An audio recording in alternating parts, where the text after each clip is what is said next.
Panchatan group ग्रामपंचायतीवर विकास आघाडीचे 15 पैकी 15 जागेवर तसेच सरपंच पदावर निर्विवाद वर्चस्व प्रस्थापित करत एक हाती सत्ता स्थापन करण्यात यश आले, तर विद्यमान सरपंच गणेश पाटील, शब्बीर उंडे यांना सदस्य पदाच्या लढतीमध्ये पराभव स्वीकारावा लागला।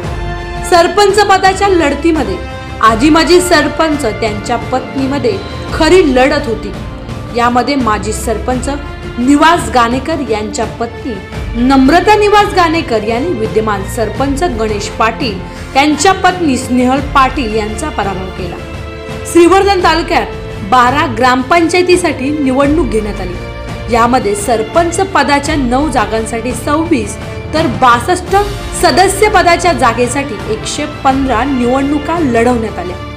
श्रीवर्धन तालुक्यातील सर्वात मोठी ग्रामपंचायत असलेल्या बोर्ली पंचतन ग्रुप ग्रामपंचायतीमध्ये महत्त्वाचे मोठे पक्ष असलेल्या राष्ट्रवादी काँग्रेस व शिवसेना दोन्ही पक्षांच्या तालुक्यातील महत्त्वाची नेते मंडळी यामध्ये प्रतिष्ठा असणारी ग्रामपंचायत ही बिनविरोध करण्याचा मानस होता। शेतकरी कामगार पक्ष देखील यामध्ये समाविष्ट करण्यात आला होता, परंतु जागा वाटपामध्ये न जमल्याने या ठिकाणी निवडणूक घेण्यात आली। श्रीवर्धन तालुक्यातील बोर्ली पंचतन, शिस्ते, वडवली, वेळास, नांगलोली, आराठी, भोसते, गोळवाडी, काळीजे, मरळ, हरेश्वर, दांडा अशा एकूण 12 ग्रामपंचायतीची निवडणूक घेण्यात आल्या।